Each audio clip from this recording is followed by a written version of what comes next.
웨스트민스터 신앙 고백이라고 하는 매우 중요한 우리 기독교인들의 신앙 고백서에 의하면 우리 기독교인들의 유일한 신앙의 규범,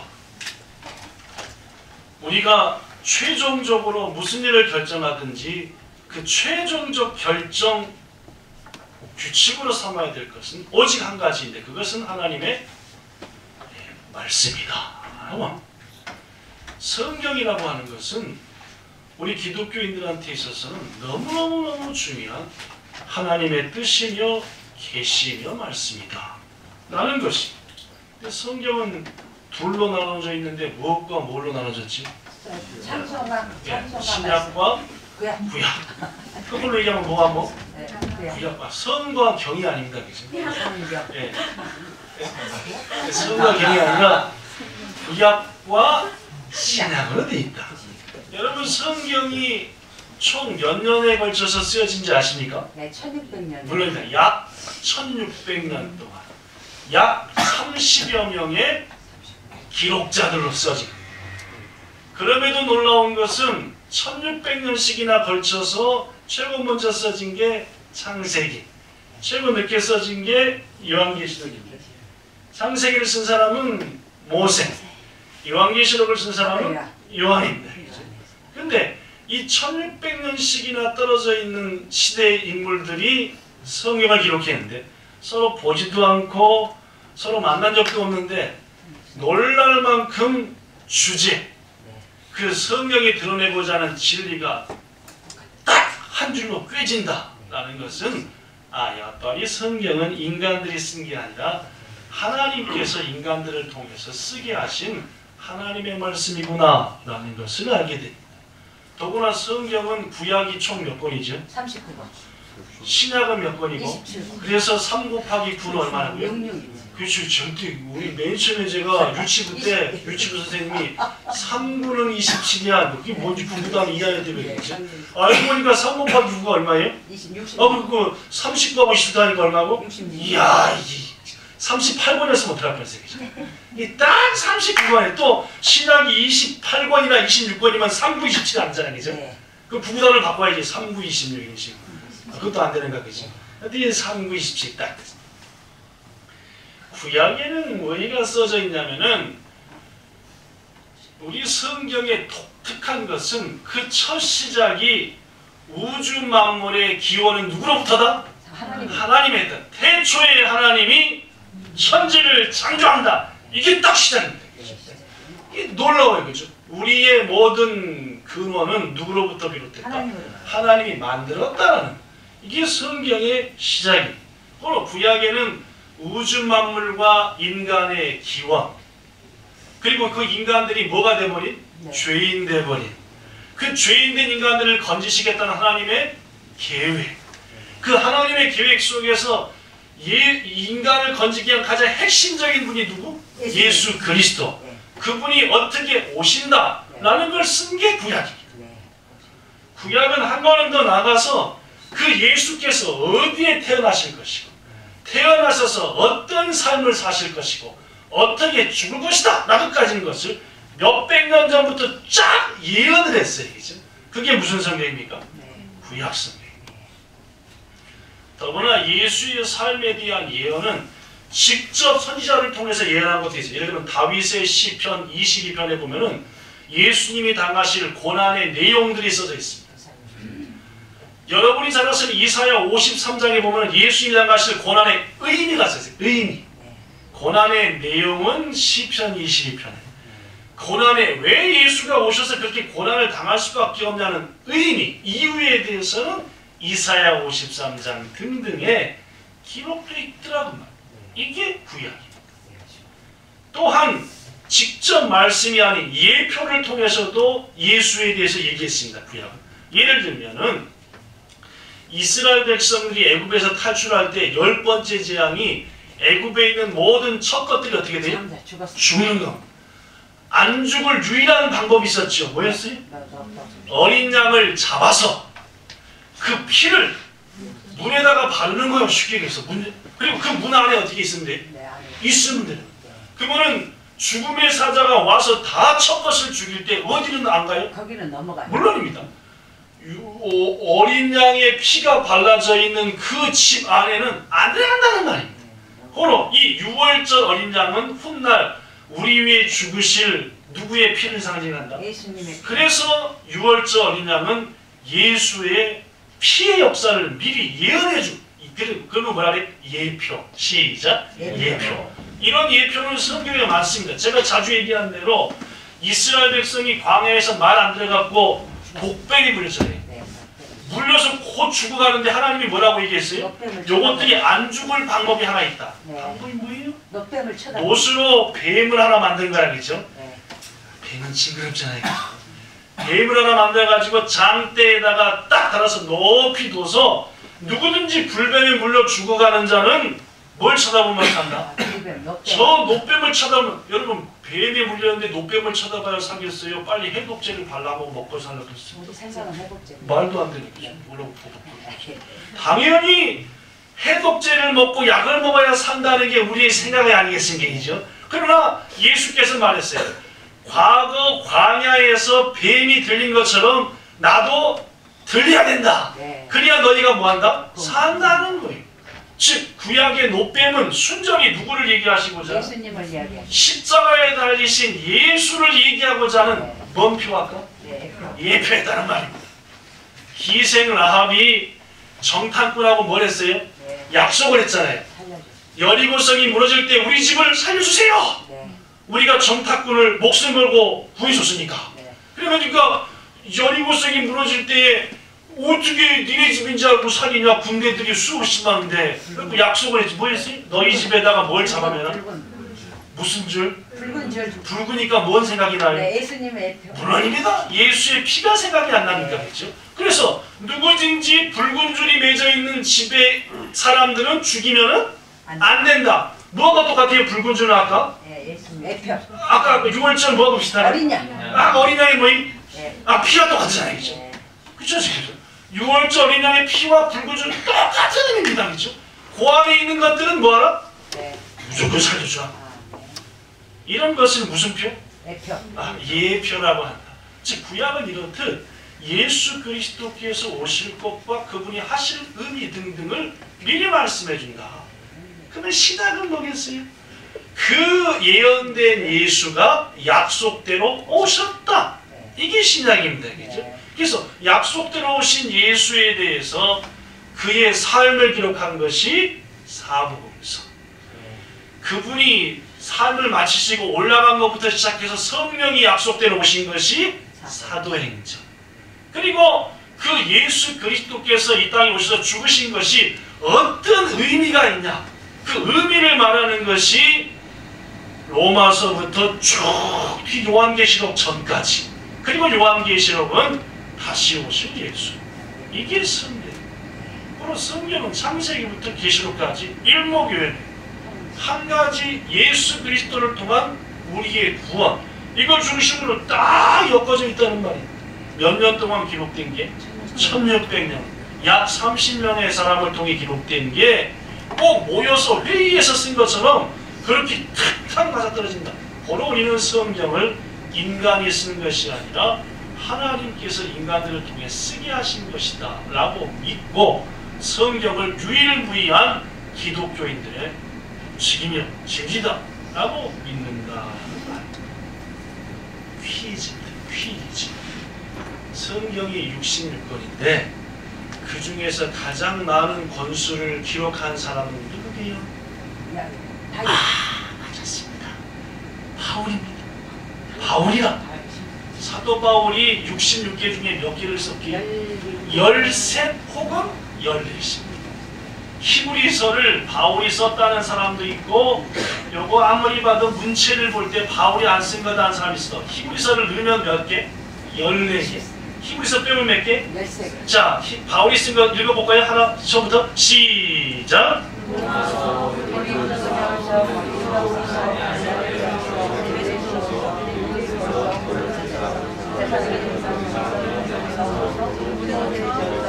요것이 바울이 썼습니다. 그러나 요 글들은 전부 다 실은 편지글이라 대감이. 그래서 요 13권을 바울이 쓴 편지글 이다 해갖고 무슨 서신? 바울 쓴 서신.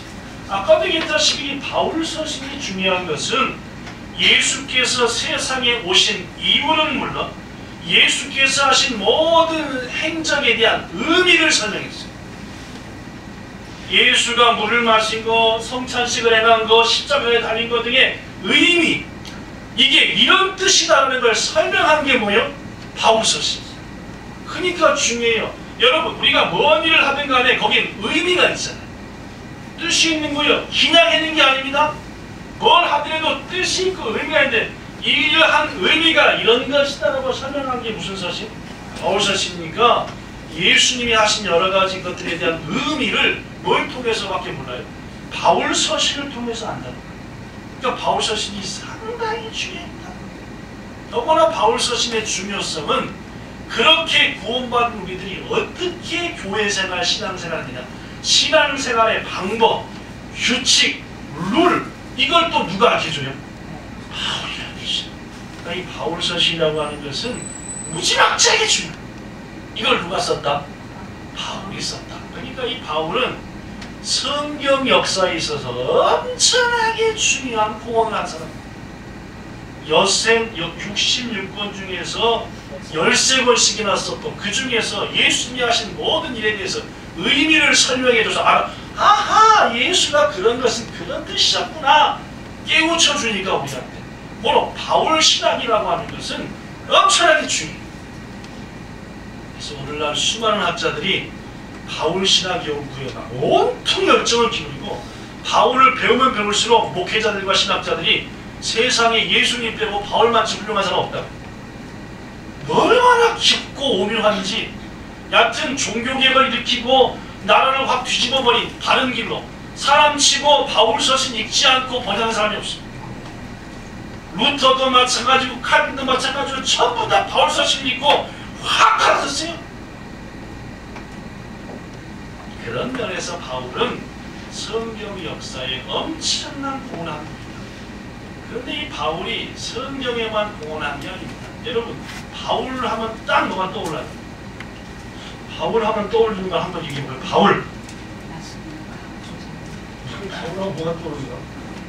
모든 것을 대설. 야, 다메섹. 야, 바울 하면 다메섹 떠올려. 또 바울. 사도. 또 바울. 모든 걸 배설물로 해야겠다. 아, 배설물. 그렇지. 바울이 가장 뭐라고 되겠지? 뭐하고 되겠습니까? 핍박하고 되겠다. 나로도 핍박. 전가하고 되겠다. 용미 씨가 가장 모릅니다. 아니, 금년에 우리 달력 붙여놨는데 저 달력이 뭔 달력인지 아시죠? 뭔 달력입니까? 바울 행적입니다. 물론입니다. 바울이 뭐하고 되겠죠? 네, 저기 전도하고 되겠어요. 바울은 예수님께 부름받은 다음부터 그의 세계가 마칠 때까지 예수님만 전하고 되겠습니다. 네. 자기 병 들어갔고 1차 전도, 2차 전도, 3차 또 온 동네만 댕긴 게 아니라 그죠? 온 유럽을, 아시아를 막 휘젓고 댕기면서 목숨 내놓고 댕겼어요. 그래서 금년치 달려보면 1차 댕긴데 2차 댕긴데 3차 댕긴데 로마 갔던데 뭐 그거 부디 달력을 본 겁니까? 네. 물론입니다. 바울 하면은 가장 사람들이 떠오르는 것이 복음살기, 전도살기. 예수께서 바울을 처음 부르셨을 때 이렇게 말했습니다. 사도행전 9장 15절에 보니까 예수님께서 다메섹에 있는 아나니아라고 하는 선지자한테 아나니아야, 너 좀 있으면은 그 눈먼애 하나 볼 텐데 걔는 이런 애다. 어떤 애냐? 사도행전 9장 15절 여기 있는 거 시작. 주께서 이르시되 이 사람은 내 이름을 인하여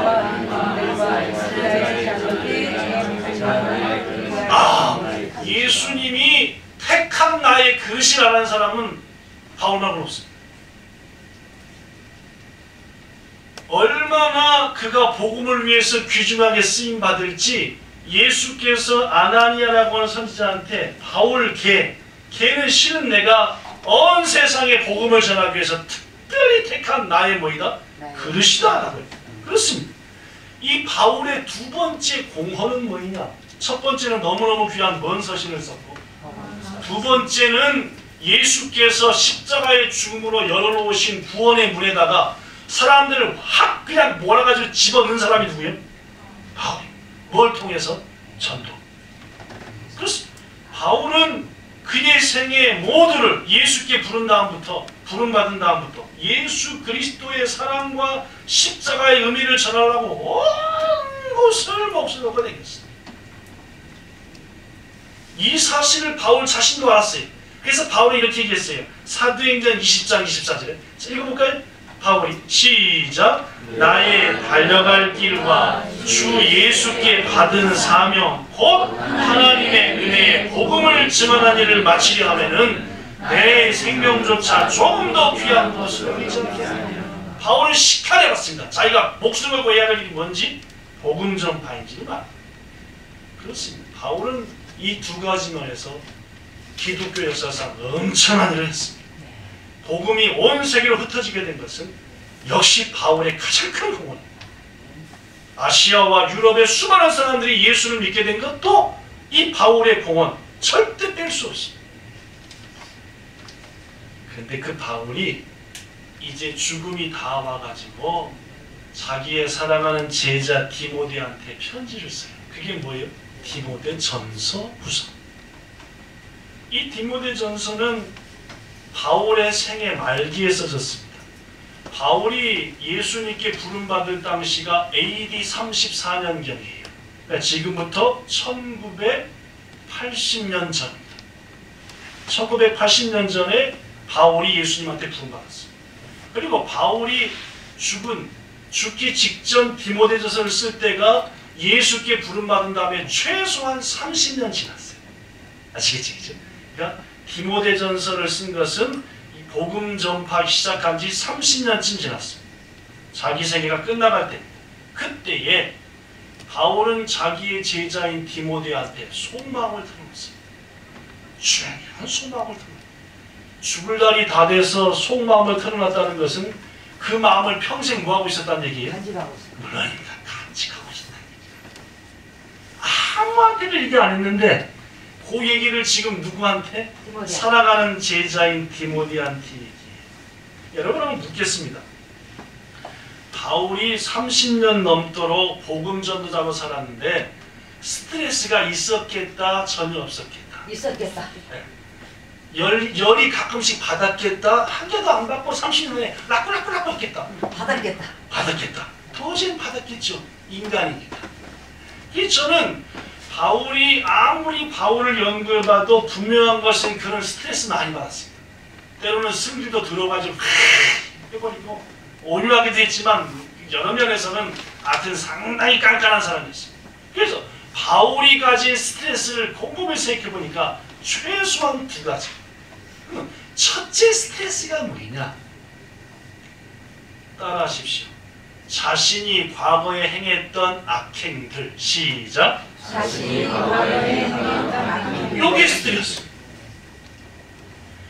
우리는 아까 여러분께서 얘기하셨다시피 바울이 예수한테 부름받기 전에 어떤 삶을 살았는지를 알고 있습니다.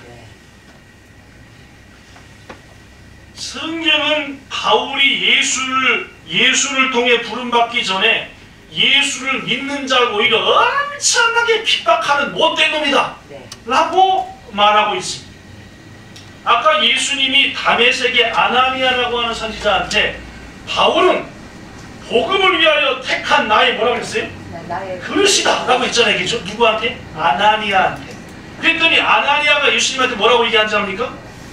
사도행전 9장 13절에 주여 이 사람에 대하여 내가 여러 사람한테 들었는데요. 저놈이요 예루살렘에서 뭐 했다?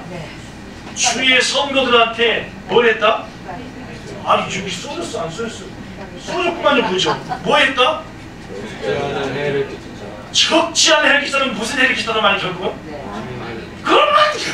엄청난 해를 끼쳤다는 말이. 아이고 중심면서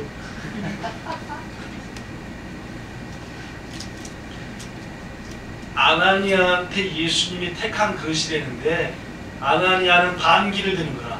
저놈 내가 이 사람한테 들었는데요. 예루살렘에서 수많은 우리 믿음의 형제들을 죽이고 악한 천하의 못된 놈입니다 라고 얘기했다는 말입니다. 더구나 이 말은 없는 말이 아닙니다. 진짜예요. 누가복음과 사도행전을 기록한 누가가 사도 바울에 대해서 평을 했는데 이렇게 평을 했습니다.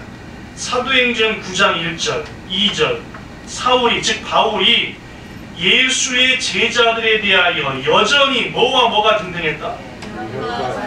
아니 예수님의 제자한테 살기가 등등했다. 죽이는 짓했다는 말입니다. 그 다음에 그래서 대제사장한테 가갖고 다메섹에 있는 회당에 가져갈 공을 정했다. 왜냐하면은 회당 가서 예수 믿는 것들 다 잡아 죽이겠다는 말. 잡아오겠다. 그래서 만일 다메섹에 가서 이 도를 따르는 자, 즉 그리스도를 만나면은 남자든 여자든 누구든지 결박해서 어디로 끌고 오겠다? 예루살렘에 끌고 오겠다. 즉 바울은 예수님께 부름받기 전에 예수님을 믿는 자들을 잡아서 가두고 더구나 스데반 등에 죽이는 데 앞장섰던 이런 아주 못된 핍박자가 누구였다는 말입니까? 바울이었습니다. 더구나 바울이 그런 짓거리 하는 것은 누구도 인정했냐? 예수님도 인정했습니다. 자, 예수님 톤으로 가봅시다. 사도행전 9장 4절 시작. 사울아 사울아 내가 어찌하여 나를 박해하느냐. 그렇게 얘기했습니다. 아, 예수님도 대놓고 얘기했어. 야 사울아 뭐 때문에 나를 이렇게 박해하냐? 역시 우리는 바울이 예수께 부름받기 전 정말 못된 박해자였던 것을 알 수 있습니다. 바울은 그것을 몇 년간 가슴에 품고 있었어요? 30년 품고 있었어요. 바울이 예수를 믿어 복음전도자가 된 초창기에 수많은 자들이 바울을 반대했습니다. 저것이 지금 숨을 쓰는 거라고. 우리들을 한목에 걸어서 다 데려가려고 예수 믿는 척 하는 거라고 저거 수없이 그랬어요. 그런 바울을 커버해줬던 게 누구예요? 바나바입니다. 바나바라고 하는 유명한 전도자가 그 바울을 커버했어요. 아니다! 바울은 분명히 변화된 사람이다. 그러나 대다수 사람들은 바울을 색안경 끼고 봤습니다. 더구나 무엇보다도 외부의 눈은 상관없어요. 바울 스스로 자신이 괴로웠습니다.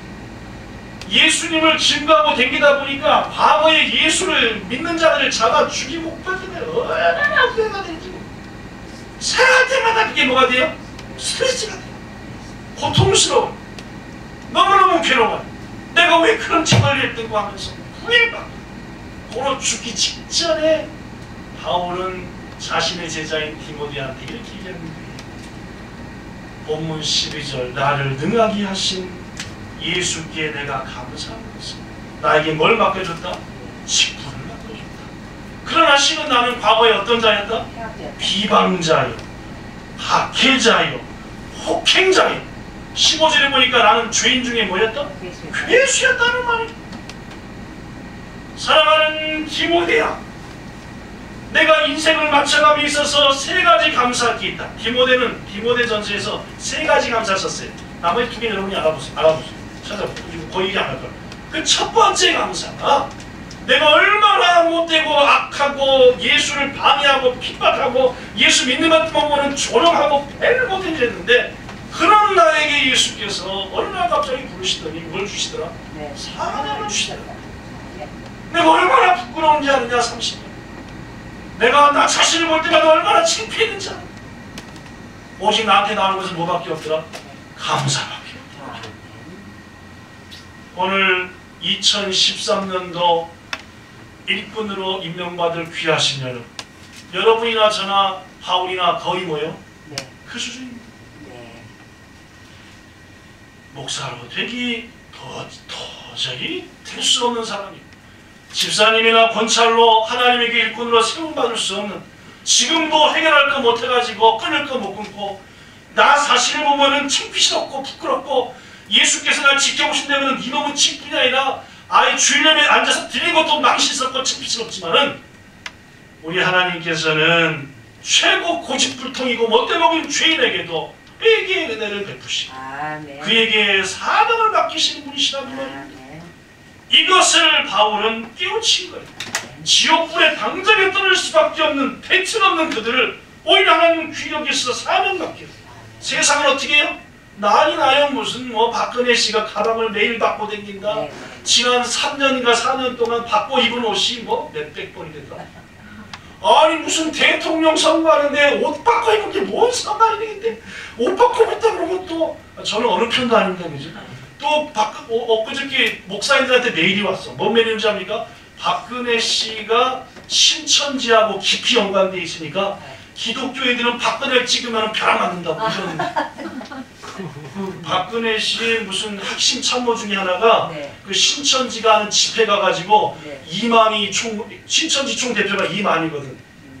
3만도 아니고 2만입니다. 2만인데 그거 가갖고 막 이만희 총재님과 존경하시는 막 국회의원이 가서 막 한 거예요. 그러니까 이거 봐라, 박근혜가 거기랑 손잡고 있으니까 1000만 기독교인들이 뭉쳐서 이번에 신천지가 되면 되겠냐 이런 메일이 왔어요. 뭐 하는 짓거리 도대체. 뭐 그럴 수 있지 안 그럴지도 모르고 어떨지 모르겠지만 누가 된가 모르겠어요. 우리 저 권사님 기도대로 잘 돼야 되겠지. 세상 사람들은 지도자를 뽑을 때 그가 얼마나 정직하냐, 네. 신앙 과거에 얼마나 깨끗했냐 이런 거 본단 말이에요. 네. 그러면 하나님에게 일꾼들은 한 명도 안 됩니다. 네. 다 떼야 돼요. 우리는 다 떼고 다 팽신도 벼락맞기 직전인 다 벼락맞기 직전. 그러나 하나님께서는 벼락맞기 직전인 여러분과 저를 택하셔서 바울과 같은 자를 택하셔서 사명을 주시고 하나님의 일을 감당케 하시는 분이다 그 말입니다. 오늘 사명을 부여받음에 있어서 내까지 게 이건 교만의 1등입니다. 다 내까지 거예요. 우린 전부 다. 그러나 우리까지 것 같은 사람들을 예수 그리스도께서는 건지셔서 당신의 자녀 삼으시고 일꾼 삼으시는 게 하나님이 하시는 법이다. 세우심을 받거든요. 하나님이 나를 통해서 또 큰일을 주시는구나 하면서 머지않은 훗날 여러분의 후배들에게 이렇게 고백하기 바랍니다. 나를 능하게 하신 우리 주께 감사합니다. 주께서 나한테 뭘 맡기셨다? 식권을 맡기셨다. 2013년도에 나 같은 자 이걸 맡기셨다. 그러나 실은 나는 뭐였고? 포행자였고 피탁자였고 지금도 이것저것 불가자하고 막히기하고 아우 못되신 다 하고 같은 욕 다 하고 미움이 있지만은 그러나 하나님께서 긍휼을 여기서 나에게 맡기셨고 나는 그 사명을 향해 여기까지 달려왔다라고 고백할 수 있는 감사할 수 있는 저와 여러분 되기를 예수님 이름으로 축원합니다. 끝으로 둘째, 바울의 또 다른 스트레스는 제가 곰곰이 볼 때는 몸의 비응이었습니다. 바울한테는 지병이 있었어요. 그죠? 지병이 있으면 보험 못 든다며. 그죠? 그런 소문이 있고 지병이 있으면 보험 못 든다. 그래서 지병이 있어도 보험 듭니다. 뭐 그런 거. 보험료가 비싸고 지금. 뭔 말인지 모르는 분은 아직도 묻지도 않고 도대체 뭔 말하는 건지. 하여튼 그런 분. 바울한테는 지병이 있었어요. 그 지병이 뭐냐 하는 것에 대해서는 크게 두 가지 설인데 하나는 대책 없는 안질이었을 것이다. 눈병 말이. 우리 저 못 볼 거 봐가지고 눈에 다래끼 이만큼 나면 옆에 사람 볼 때 똑바로 봐요. 이러고 봐요. 여러 번 봐요. 그치요? 네. 내가 운중원차 볼 때 이렇게 못 봐. 어떻게? 운중원차 잠깐 봐봐요. 이 눈의 병. 근데 바울의 병이 아마도 안질일 것이다 라는 사람이 한 30%. 나머지 70%는 무슨 병이다? 바울의 병. 간질병이다. 일본말로 뭐죠? 땡까. 그죠? 요새 뭐가 문제예요? 운전사들이 길 가는 애들을 다 박아보고 죽여보잖아. 그죠? 가끔씩. 지난번에도 홋카이도도 그랬고 저기 사가에서도 그랬고 아침에 줄 서서 학교 가는 애들을 운전자 가가지고 썩 쓸어서 썩 죽여보잖아요. 그죠? 왜 그렇게 해요? 이게 간질병이었는데 면허를 가짜로 속여서 가던데. 절대로 안 되는데. 그죠? 그러니까 운전하다 말고 딱 발작이 와가지고 탁 쓰러졌는데 그러니까 운전이 안 되니까 차가지고 그대로 애들을 쳐서 죽여. 죽이면 안 돼. 그죠? 절대 그런 병이 있으면 운전하면 안 되는데. 그죠? 네. 절대 안 되는데 자기가 남까지 문제가 되니까 애들 엄마 아빠가 얼마나 바로 간질입니다. 제가 언제가 얘기했다시피 제가 고등학교 3학년 때 저하고 동급생 중에 여자애가 간질병자가 있었어요. 몰랐어요. 아무도 그 친구가 간질병자인지. 근데 동계 수련을 갔거든요. 북한산으로. 제 스승 목사님은 꼭 겨울에 수련을 데리고 갑니다. 산에 얼음 막 이렇게 쌓이는데 텐트 쳐가지고 수련이 끝나고 나면 고기만 싹 꺼져 있어.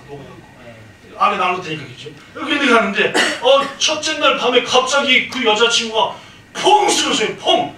간질병은 이렇게 안 쓰러지다고 이렇게 안 쓰러지고 펑 쓰러지겠죠. 보신 분이 계시나요? 그래요. 그렇다고요. 되게 그래요. 펑 놀라구나 이렇게. 그러니까 목사님이랑 전사님이랑 딱쭉 비키니 빨리 쭉 다 들어가래. 왜냐면 그 자매의 수치스러운 모습을 안 보여줘요. 그 간질로 쓰러진 거는 모습이 참 그렇습니다. 무서운 병이 그죠. 또 신학교 갔더니 신학교 동기생 중에 한 사람 그 똑같이 여자예요. 저랑 동갑이 했어요. 이랬는데 갑자기 강의 3월달에 강의 시작해서 4월 초쯤 되는데 그분은 쓰러지는 간질이 아니라 막 이런 말도 못 알아듣는 말을 해. 그러니까 우리는 왜 그래 모르고 근데 그대로 이제 거품을 났어요. 무서운 병이에요. 간질병. 무서운 병. 깜짝 놀랐어요. 그러니까 우리 동기생 중에서 나이 먹은 분들이 얼른 알고는 우악의 벌써 확 가려놓더라고요. 뭘 안 보여주려고? 수치스러운 거. 지혜로운 거얘기죠. 혹시 여러분 있으면 수치스러운 걸 강하게 감싸주는 게 중요하죠. 이건 진짜 어떻게 돼요? 얼른 받아줘요. 이게 노아의 세 아들의 차이점입니다. 하는 아빠가 그렇지 가나오네 이게 뭔 맛이 모르는 있는 거지. 조용히 뒷걸림 갖고 우리 가르쳐주겠죠. 수치를 가르쳐주는 사람이 됩니다. 네. 뭔 얘기가 이렇게 뭐에도 없는 거야. 한 시간씩 끝내야 되는데 한 시간 하고. 여하튼 바울의 병이 무슨 병이었다? 간질병이었다. 그냥 치시. 얼마나 부끄럽겠어. 아니 복음 전하는데 갑자기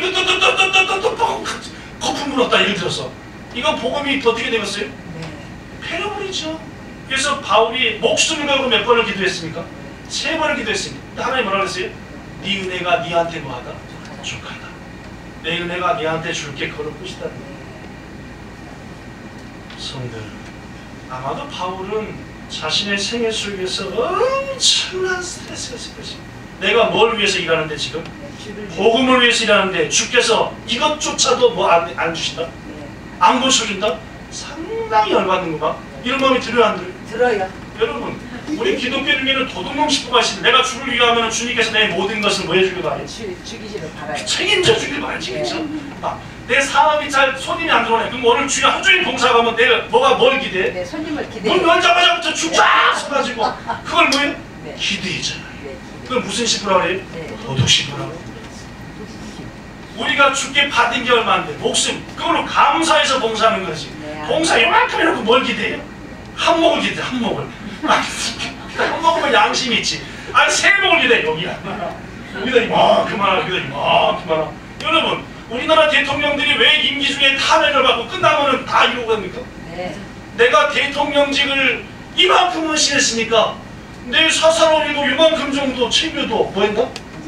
내가 나라를 위해서 한 게 이만큼인데 형님을 위해서 땅 한 5,000평 사줬다고 그게 뭐가 문제입니까? 이러니까 뭐야? 끝난 다음에 꼭 무슨 뭐 비리가 덕커머가 사명은 헌신하여 감당하느로 끝나는 거예요. 근데 우리들은 뭐예요? 사명을 감당하면 반드시 콩고물이 떨어지고 콩고물 반드시 콩고물 떨어지기를 기대한단 말. 이게 잘못된 겁니다. 바울은 초창기에는 뭔 기대했어요? 뭐를? 콩고물을. 뭐가 낫기를? 이 병이 낫기를. 그래서 어떻게 했어요? 목숨 걸고 하나님 내가 주를 위해 생기라고 하는데 이거 낫게해주세요! 했더니 아무 데도 없더니 세 번째 뭐라고 나왔어요? 내 은혜가 네한테 족하다. 귀중하신 성령 임명받은 여러분 주의 사명을 감당할 때에 대가를 기대하지 말길 바랍니다. 그냥 뭐 하는 거요? 충성하는 거요? 그냥 말입니다. 그냥 헌신하는 겁니다. 물론 우리 하나님은 사명을 잘 감당한 우리들에게 주 안에서 기쁨과 행복과 삶을 허락하시는 것은 사실이에요. 그러나 그것이 목적이 되면 안 돼요. 디모데후서 4장 7절에 바울은 이 땅의 목적이 아니었습니다. 나의 달려갈 길과 선한 싸움을 싸우고 달려갈 길을 마치고 믿음을 지켰으니 이제 후로 나에게 멸류관이 있다고 생각했어요. 디모데후서는 언제 쓴지 아세요? 죽기 불과 며칠 전에 썼어요. 바울은 이 땅에서 멸류관을 소망하지 않았습니다. 죽기 얼마 전에 나를 위해서 저 하늘에 뭐에 의의 멸류관이 예비되어 있다. 예수께서 응답하십니다. 네가 죽도록 충성했느냐? 그리하면 생명의 멸류관을 내게 주겠다. 말씀 마칩니다. 오늘 하나님의 교회로 세움받는, 하나님의 교회 청지기로 세움받는 여러분, 임명받는 여러분과 저가 우리의 과거의 삶 때문에 부담이 될 수도 있습니다. 지금 우리의 부족한 삶 때문에 제가 어떻게 하라고 생각할 수도 있습니다. 그때마다 누굴 생각합시다? 바울을 생각합시다. 그리하여 나를 샘플로 삼으시는 주의 은혜에 온전히 순종함으로 응답합시다. 무엇보다도 우리는 사명 감당하면서 콩고물을 기대하지 맙시다. 우리의 것은 어디에? 하나님의 나라에 있습니다. 사람이 마땅히 우리는 그리스도의 일꾼이요 하나님의 비밀을 맡은 자로 이르되, 여러분은 하나님의 비밀을 맡은 자입니다. 맡은 자로서 구할 것은 뭐이다? 충성뿐인 줄로 믿습니다. 충성하셔서 의의 멸류관, 성령의 멸류관으로 하나님의 나라에서 칭찬받아 쓰임받는 여러분들 되시기를 예수님 이름으로 축원합니다. 기도하겠습니다. 좋으신 하나님, 바울 그는 복음 사역에 있어서, 성경 역사에 있어서 참으로 귀중한 일을 감당한 기독교 최고의 인물 중에 하나입니다. 그러나 그는 과거 정말 대책 없는 죄를 짓고 살았던 사람이었습니다. 그것을 평생 안고 괴로워하며 살았습니다. 그러나 주님, 그는 그 괴로움 속에서도 내게 맡긴 사명은 오로지 복음 전파, 그리고 내가 이 길을 이렇게 걸었으니 나를 위해 이제후로 멸류관이 예비되었을 것이다. 확실한 이 땅이 아니라 하나님 나라 보면서 갔어. 오늘 임하는 모든 본향의 성도들 그 마음으로 헌신하고 충성하여 바울처럼 멸류관으로 쓰임받는 귀한 성도, 하나님의 기쁨되는 우리, 자랑되는 우리 되게 하옵소서. 예수님 이름으로 기도하옵나이다. 아멘.